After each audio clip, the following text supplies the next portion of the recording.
Mister Hubert ने एक बार लतिका को प्रेम पत्र लिखा था। लतिका को उसके इस बचकाना हरकत पर हंसी आई थी, किंतु भीतर ही भीतर वह प्रसन्न भी हुई थी।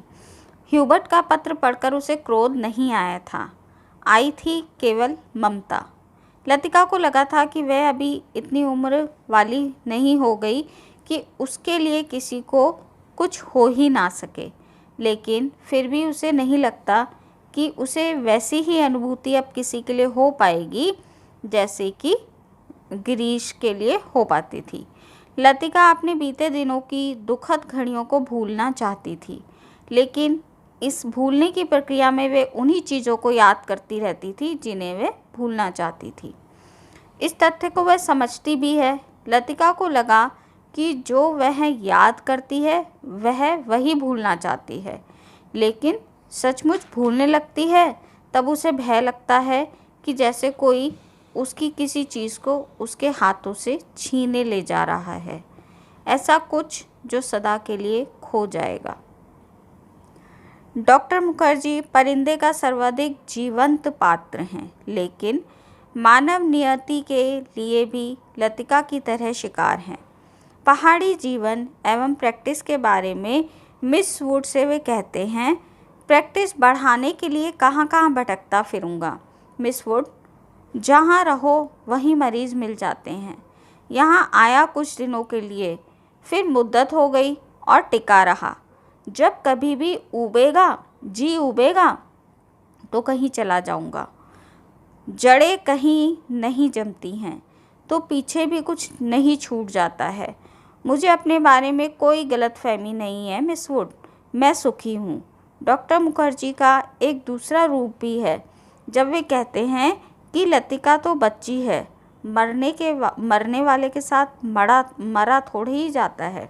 यहाँ पर बात गिरीश की हो रही है कि गिरीश मर गए तो लतिका को थोड़ा आगे बढ़ना चाहिए। ह्यूबर्ट अपने हृदय की संपूर्ण भावनाओं के साथ लतिका को प्रेम करता है। लतिका के अचेतन मन में भी ह्यूबर्ट के प्रति सहानुभूति और आकर्षण है। कहानी में यह तथ्य बाहर भी आता है।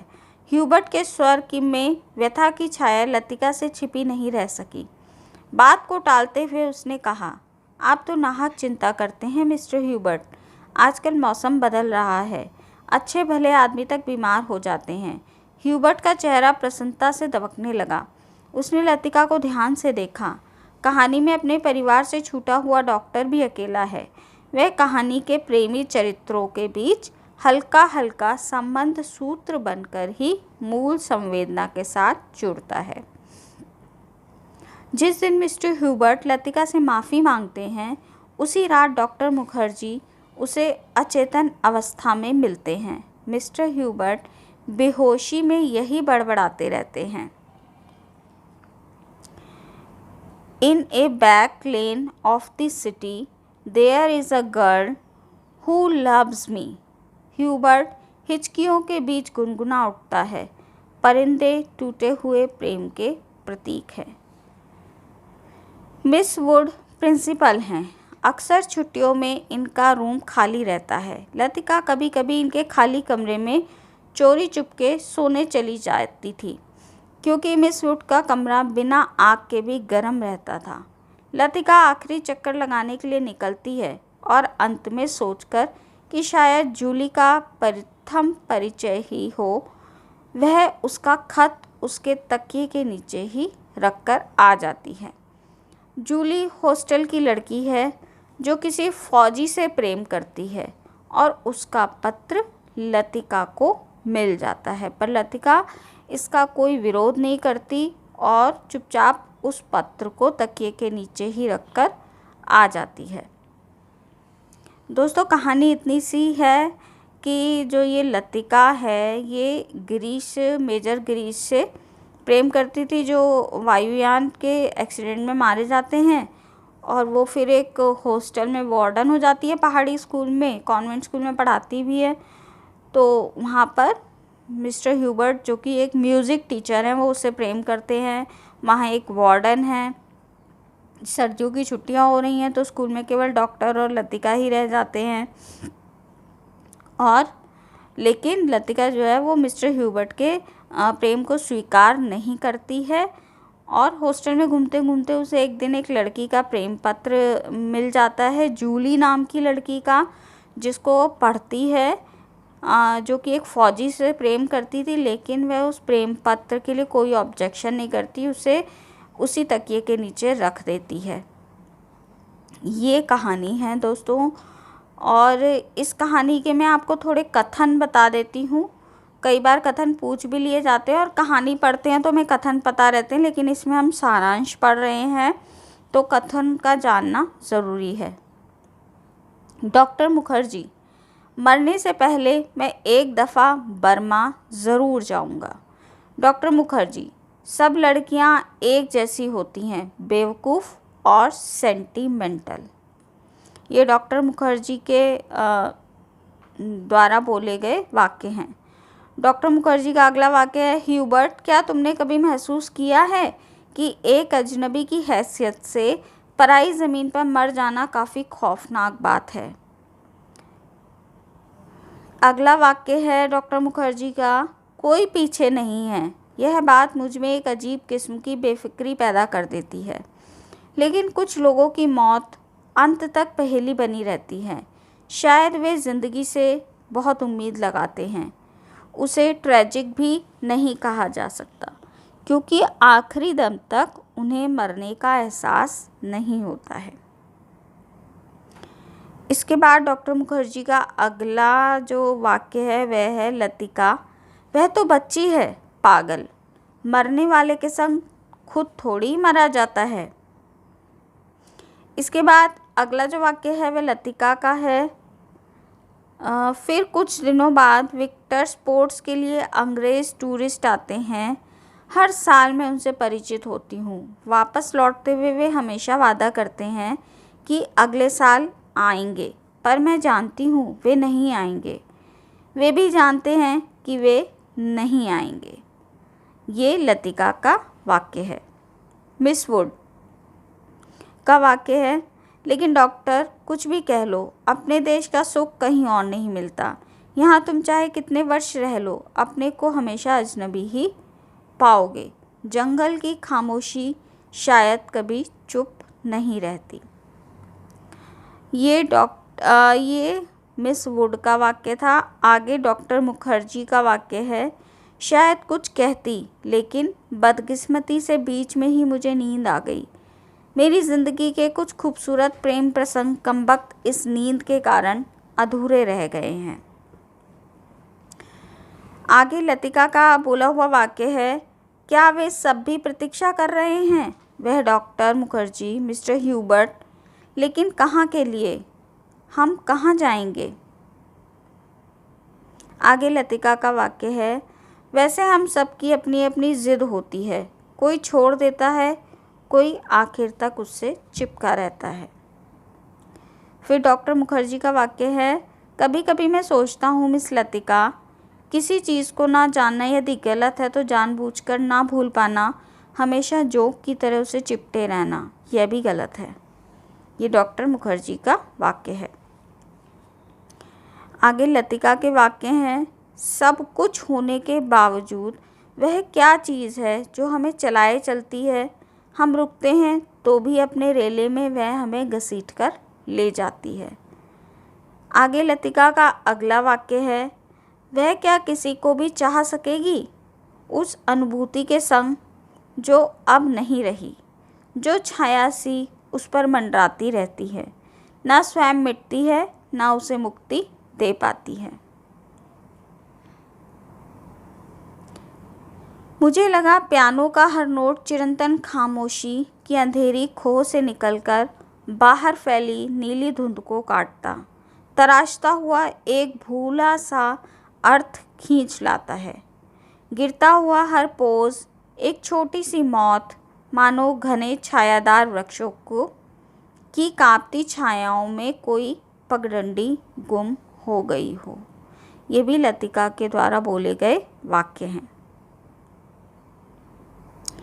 अब थोड़ी परिंदे कहानी को समीक्षा कर लेते हैं, समझ लेते हैं कि कहानी में आखिर क्या कहने का प्रयास किया गया है। परिंदे मूलतः एक प्रेम कहानी है। कहानी में प्रेम के प्रति जितना तीव्र सम्मोहन है, उतना ही उस सम्मोहन से मुक्त होने की आकुलाहट भी है, क्योंकि लतिका बाहर आना चाहती है लेकिन वह नहीं आ पाती। परिंदे कहानी में निर्मल की मनोवैज्ञानिक सूझबूझ की काफ़ी उभर सामने आई है, यानी निर्मल वर्मा जी ने मनोवैज्ञानिकता को इस कहानी के माध्यम से दिखाने का प्रयास किया है। कहानी की नायिका लतिका अपने प्रेमी कैप्टन नेगी की मृत्यु के बाद एक पहाड़ी स्कूल में अकेलेपन की ज़िंदगी गुजार रही है।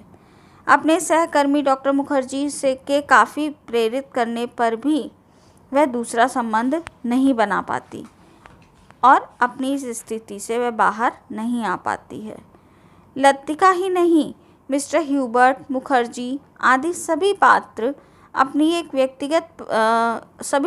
की अपनी एक व्यक्तिगत परिस्थिति है, जिसका समाधान सभी चाहते हैं लेकिन ना ढूंढ पाने के कारण एब्सर्ड के शिकार हैं। सभी का जीवन एक ही प्रश्न का उत्तर खोज रहा है कि हम कहाँ जाएंगे।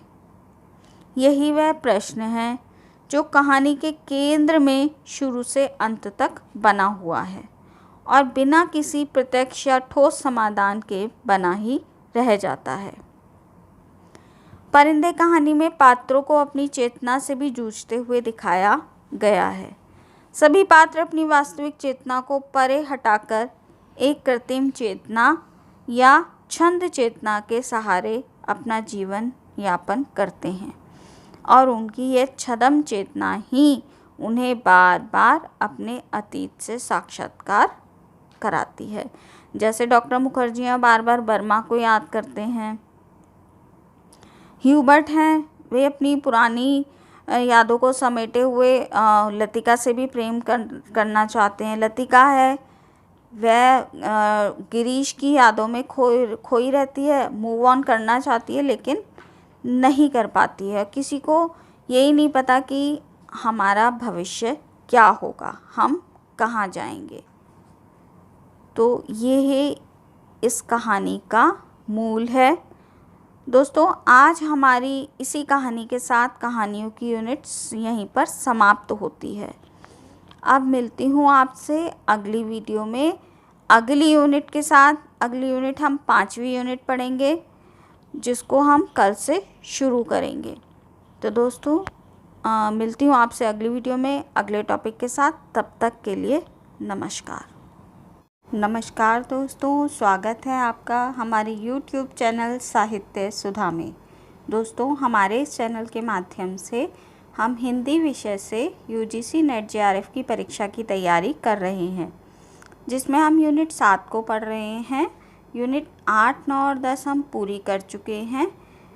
यदि आप भी यूनिट 8, 9 और 10 को पूरा करना चाहते हैं तो उनकी प्लेलिस्ट का लिंक मैं अपने डिस्क्रिप्शन बॉक्स में दे दूंगी, तो आप भी उन्हें देखकर कंप्लीट कर सकते हैं। दोस्तों, बात करते हैं यूनिट 7 की। यूनिट 7 कहानियों की यूनिट है, जिसमें 21 कहानियों को शामिल किया गया है, जिसमें से 20 कहानियों को हम पढ़ चुके हैं और इसी श्रृंखला में आज हम 21वीं कहानी, जो कि इस यूनिट की अंतिम कहानी है और जिसका शीर्षक है परिंदे, को पढ़ेंगे। इस कहानी के लेखक श्री निर्मल वर्मा जी हैं। दोस्तों, सबसे पहले हम श्री निर्मल वर्मा जी के बारे में तथा उनकी रचनाओं के बारे में जानेंगे, जो परीक्षा के दृष्टिकोण से बहुत उपयोगी है। श्री निर्मल वर्मा जी का जन्म 3 अप्रैल 1929 को शिमला में हुआ था। आधुनिक कथाकारों में एक मूर्धन्य कथाकार और ये पत्रकार भी थे।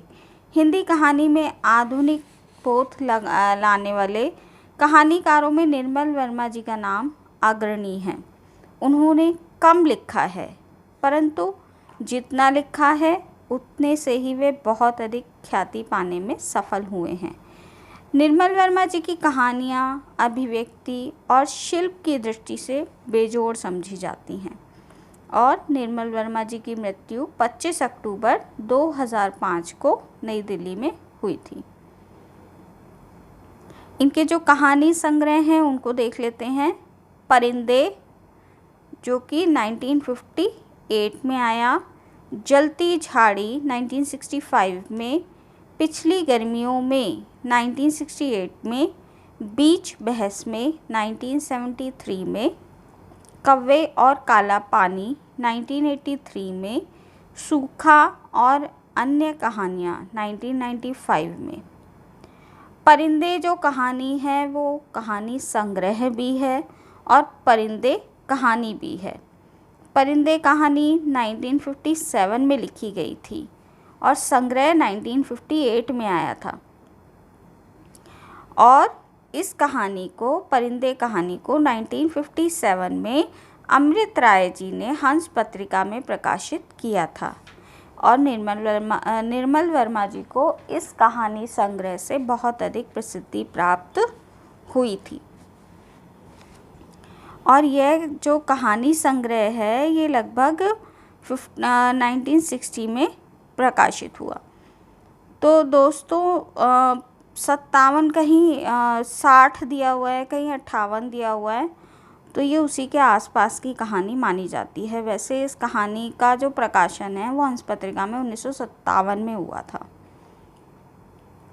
और ये कहानी संग्रह भी है। मैं आपको बता दूं, हमारी इस यूनिट में जितनी भी कहानियाँ लगी हुई हैं उसमें से अधिकतर जो कहानियाँ हैं वे कहानी संग्रह ही हैं। उसी नाम से कहानी संग्रह है वो, और कहानी भी है। तो अगर एग्ज़ाम में इस तरह के क्वेश्चन आते हैं कि ये किस कहानी संग्रह में, बहुत सारी कहानियाँ नहीं भी है, जैसे लाल पान की बेगम, तो ये कहानी हुई। तीसरी कसम ये ठुमरी में है, लेकिन बहुत सारी उसने कहा था ये कहानी संग्रह है। परिंदे कहानी संग्रह है। पिता कहानी संग्रह है। बहुत सारी कहानियाँ जो हैं वो कहानी संग्रह हैं, तो ये बात आप ध्यान रख सकते हैं। अब बात करते हैं इनके उपन्यासों की। वे दिन 1964 में। लालटेन की छत 1974 में। एक चिथड़ा सुख 1979 में। रात का रिपोर्टर 1989 में। अंतिम अरण्य 2000 में। इन्होंने जो निबंध लिखे हैं उनको भी देख लेते हैं। शब्द और स्मृति 1976 में। कला का जोखिम 1981 में। ढलान से उतरते हुए 1985 में। भारत एयर यूरोप प्रतिश्रुति के क्षेत्र में 1991 में। इतिहास स्मृति आकांक्षा ये 1991 में। शताब्दी के ढलते वर्षों में 1995 में। दूसरे शब्दों में 1997 में। आदि अंत और आरंभ ये 2001 में। सृजना पथ के सहयात्री 2005 में। साहित्य का आत्म सत्य ये भी 2005 में।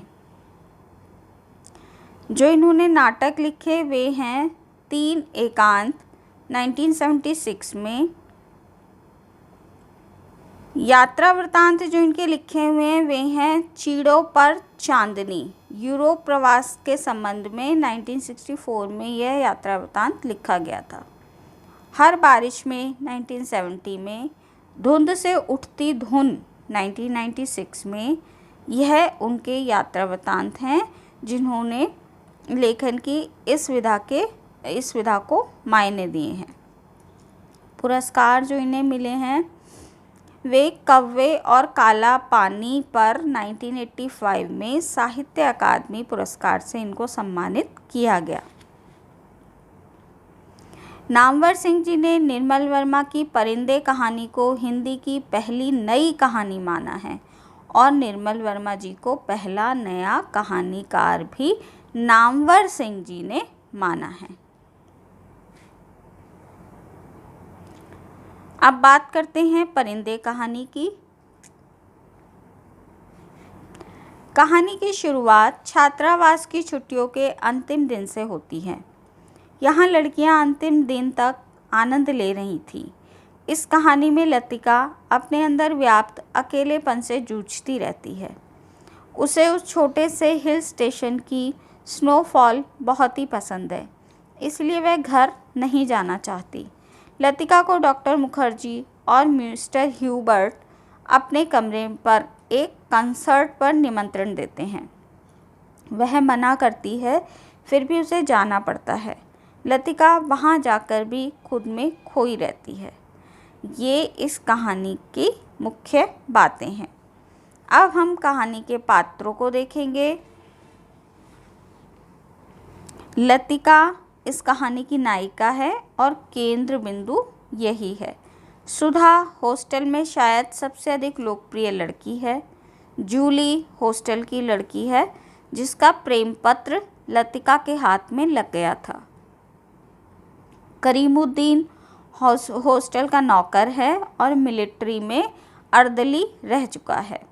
डॉक्टर मुखर्जी आधे बर्मी थे। कुछ लोगों का कहना था कि बर्मा से आते हुए रास्ते में उनकी पत्नी की मृत्यु हो गई थी, लेकिन इस संबंध में निश्चित रूप से कुछ नहीं कहा जा सकता क्योंकि डॉक्टर स्वयं कभी अपनी पत्नी की चर्चा नहीं करते हैं।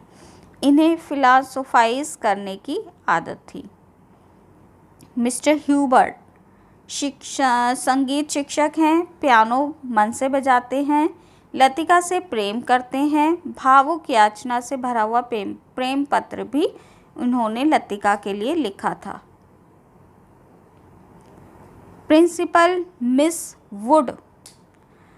वुड नाम की वहाँ हॉस्टल में प्रिंसिपल थी, जो आँखों के नीचे झूलती हुई मांस की थोलियाँ, यानी ये बूढ़ी हैं, पोपला मुंह हैं और ज़रा ज़रा सी बात पर चिढ़ जाती हैं, कर्कश आवाज़ में चीखती हैं और सब उसे ओल्ड मैन कहकर पुकारते हैं।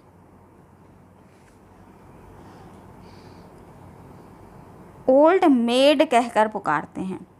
गिरीश नेगी कुमाऊं रेजिमेंट के कैप्टन थे जिससे लतिका प्रेम करती थी। अब बात करते हैं कहानी की। दोस्तों, कहानी बहुत लंबी है, इसलिए पूरी कहानी मैं आपको एक वीडियो में नहीं बता सकती थी, इसलिए मैं कहानी का सारांश आपके लिए लेकर आई हूँ, जिससे कि आपको कहानी समझ में आ जाएगी। आपको पूरी कहानी पढ़ने की आवश्यकता तो नहीं है, लेकिन अगर आप पढ़ना चाहते हैं तो पढ़ सकते हैं। वैसे कहानी के कैरेक्टर्स को ध्यान रखना बहुत ज़रूरी है। कहानी को शुरू करने से पहले मेरा आपसे अनुरोध है कि यदि आपको मेरी वीडियो अच्छी लगे तो मेरे चैनल को सब्सक्राइब करना ना भूलें। वीडियो को पूरा देखें, लाइक और शेयर भी कीजिए, साथ ही बेल आइकन को भी दबा दें ताकि मेरी आने वाली सभी वीडियो की नोटिफिकेशन आपको मिल सके। चलिए कहानी के सारांश को देख लेते हैं। परिंदे निर्मल वर्मा की सशक्त कहानियों में से एक है। परिंदे कहानी संग्रह की ये अंतिम कहानी है और इसका शीर्षक प्रतीकात्मक है, जिससे आधुनिक मानव की नियति को पकड़ने की कोशिश की गई है। जहाँ सभी मनुष्य किसी न किसी के लिए प्रतीक्षित हैं, कहानी की नायिका लतिका इस कहानी का केंद्र बिंदु है। वह एक पहाड़ी स्कूल में वार्डन है। वह कुमाऊं के कॉन्वेंट स्कूल में शिक्षिका भी है। मिस्टर ह्यूबर्ट, डॉक्टर मुखर्जी और मिस वुड आदि उसके साथ उसी स्कूल में शिक्षक हैं। कहानी में उस समय का जिक्र है जब सर्दी की छुट्टियां होने वाली हैं और हॉस्टल खाली होने का समय आ गया है। पिछले 2-3 सालों से मिस लतिका हॉस्टल में ही रह रही है और डॉक्टर मुखर्जी छुट्टियों में कहीं नहीं जाते। डॉक्टर तो सर्दी गर्मी में भी यहीं रहते हैं, यानी कि लतिका और डॉक्टर मुखर्जी ये दोनों छुट्टियों में भी हॉस्टल में ही रहते हैं और कहीं भी नहीं जाते हैं। कहानी की नायिका लतिका कॉन्वेंट स्कूल के हॉस्टल के रंगीन वातावरण में अकेलेपन के सत्रांश में जी रही है। कुछ वर्ष पूर्व उसके जीवन में ऐसा घटित हो चुका है जिसे वह चाहकर भी भूल नहीं पा रही। कुमाऊं रेजिमेंट सेंसर के कैप्टन गिरीश नेगी से लतिका प्रेम किया करती थी और युद्ध के कारण गिरीश नेगी जी को कश्मीर जाना पड़ा था। उसके बाद गिरीश नेगी लौट ही नहीं सके। प्लेन दुर्घटना में गिरीश की मृत्यु हो चुकी है। पर अब भी लतिका उन्हें भूल नहीं पाती। वह मेजर गिरीश के साथ गुजारे दिनों की स्मृतियों को अपना साथी बनाकर कॉन्वेंट स्कूल में नौकरी करते हुए अपना जीवन व्यतीत करने लगती है।